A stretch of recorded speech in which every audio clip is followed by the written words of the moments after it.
3.2.2 field experiment. तो आज हम फील्ड एक्सपेरिमेंट को समझेंगे क्या होता है, ठीक है ना। तो यहाँ पे कह रहा है कि लेबोरेटरी एक्सपेरिमेंट के बारे में, जैसा कि आप जानते हैं कि लेबोरेटरी एक्सपेरिमेंट में जो किसी व्यक्ति को जब ऑब्ज़र्व किया जाता है तो कंट्रोल कंडीशन में मतलब ऑब्ज़र्व किया जाता है। जैसे अब मान लेते हैं कि हमारा ऑफिस ही है, तो ऑफिस में अब किसी व्यक्ति को ऑब्ज़र्व किया जाएगा तो ये क्या है कि कंट्रोल कंडीशन में। घर में अगर ऑब्ज़र्व किया जाए किसी व्यक्ति को तो कंट्रोल कंडीशन में। तो उसी तरीके से इसमें क्या है कि वेरिएबल को मैनिपुलेट भी किया जा सकता है, ठीक है। तो यहाँ पे ये कह रहा है उसके बाद, और वेरिएबल को मैनिपुलेट कहाँ नहीं किया जा सकता है, अपने हिसाब से कैसे नहीं रखा जा सकता। वेरिएबल मतलब चर, कोई भी ऐसा चीज़, ठीक है ना।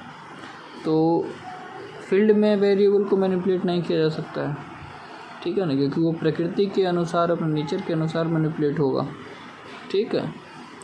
लेकिन घर में मैनिपुलेट किया जा सकता है। अब घर में जैसे आपके मतलब फादर ही है, अगर आपको कहते भाई मोबाइल नहीं देखना है, ठीक है ना, तो यहाँ पे क्या है कि वो कंट्रोल कर रहे हैं आपको।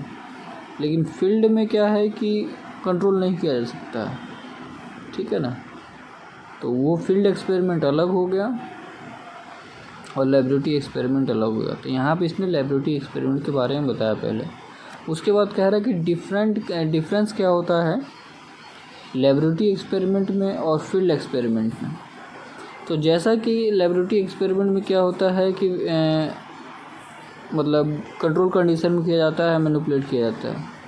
तो उसके विपरीत, बिल्कुल उल्टा, field experiment real world situation में कंडक्ट किया जाता है, ठीक है ना। रियल वर्ल्ड सिचुएशन में यूज़ किया जाता है। जैसे जब कोई व्यक्ति शॉपिंग मॉल में है, ग्रोसरी स्टोर में है, इन सब जगह पे क्या किया जाता है, फील्ड एक्सपेरिमेंट कंडक्ट किया जाता है।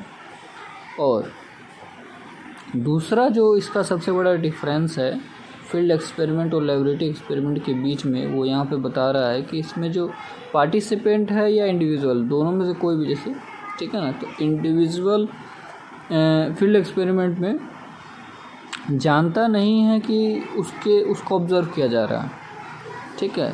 लेकिन लेबोरेटरी में वो जानता है। लेबोरेटरी में अगर इंटरव्यू ले रहे हो किसी का तो वो जानता है उस चीज़ के बारे में, ठीक है ना। लेकिन फील्ड में जब किसी को ऑब्ज़र्व कर रहे हो, दूर से ऑब्ज़र्व कर रहे हो, उसको बिना बताए, तो कहाँ जानता है वो, कैसे जानेगा वो, ठीक है। तो ऐसे होता है। उसके बाद क्या है,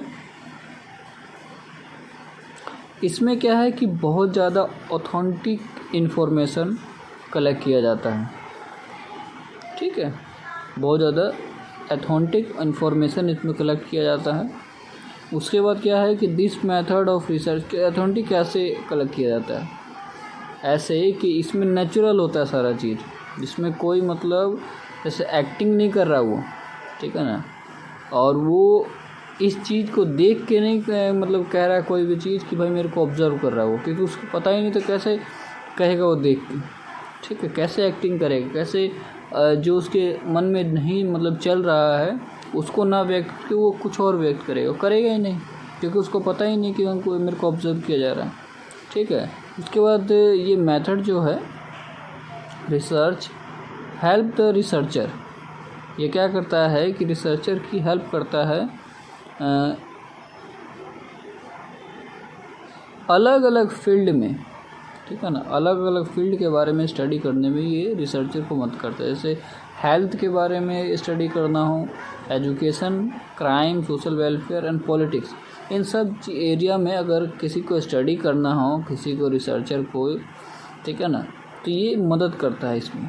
तो फील्ड एक्सपेरिमेंट, आशा है कि आपको ये समझ में आ गया फील्ड एक्सपेरिमेंट और लेबोरेटरी एक्सपेरिमेंट होता क्या है।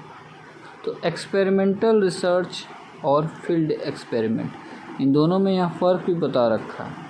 तो पहला अगर देखा जाए मतलब कि, तो एक्सपेरिमेंटल रिसर्च क्या है, जैसे मैंने बताया कि भाई लेबोरेटरी में कंट्रोल कंडीशन होता है, वहाँ पे वेरिएबल को कंट्रोल किया जा सकता है। लेकिन जो फील्ड है वहाँ पे कंट्रोल नहीं किया जा सकता, वो नेचर कंट्रोल करेगा, हम कंट्रोल नहीं कर सकते हैं, ठीक है। उसके बाद सेकंड पॉइंट क्या कह रहा है कि होमोजीनियस होता है।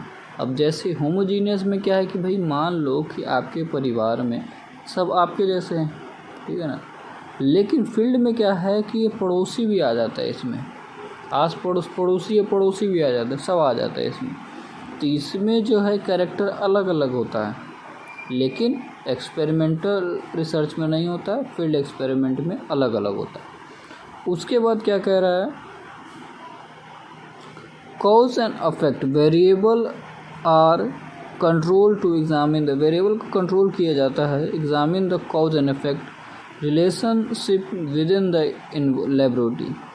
तो वेरिएबल को कंट्रोल करके ये जाना जाता है कि भाई क्या कारण है, क्या चीज़ है, इस रिलेशन मतलब अंदर लेबोरेटरी के अंदर जो भी है ये सब चीज़ जाना जाता है। जैसे आप अगर वही मोबाइल वाला एग्जांपल है, ठीक है ना, कि मोबाइल अगर देख रहा है तो क्यों देख रहा है, कैसे देख रहा है, उसको कैसे कंट्रोल किया जाए, ठीक है ना, कारण क्या है, इफेक्ट क्या है इसके। लेकिन यहाँ पे क्या कह रहे हैं कि variable can not be control in natural setting. तो इसको कंट्रोल नहीं किया जा सकता यहाँ पे वेरिएबल, यहाँ पे आप वेरिएबल को कंट्रोल नहीं कर सकते, वेरिएबल अपने हिसाब से ही सारा काम करेगा, ठीक है। उसके बाद चौथे में ये कह रहा है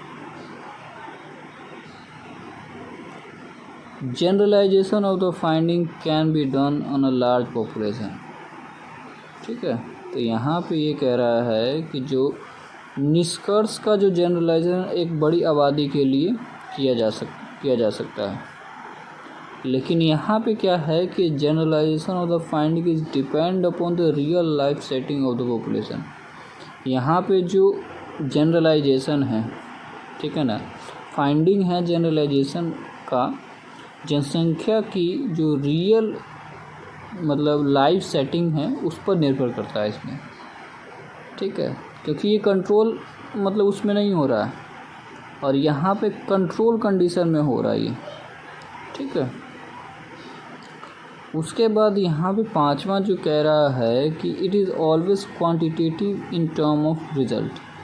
तो यहाँ पे क्या है कि जो परिणाम आता है वो हमेशा क्वांटिटेटिव होता है, जो परिणाम जो रिज़ल्ट निकलता है वो हमेशा क्वांटिटेटिव होता है। और यहाँ पे क्या है कि बोथ क्वांटिटेटिव और क्वालिटेटिव, मतलब क्वालिटेटिव एंड क्वांटिटेटिव दोनों होता है जो यहाँ पे परिणाम होता है, ठीक है। तो यहाँ पे क्वांटिटेटिव होगा लेकिन यहाँ पे क्वालिटेटिव, और यही एक मतलब दोनों होगा यहाँ पे।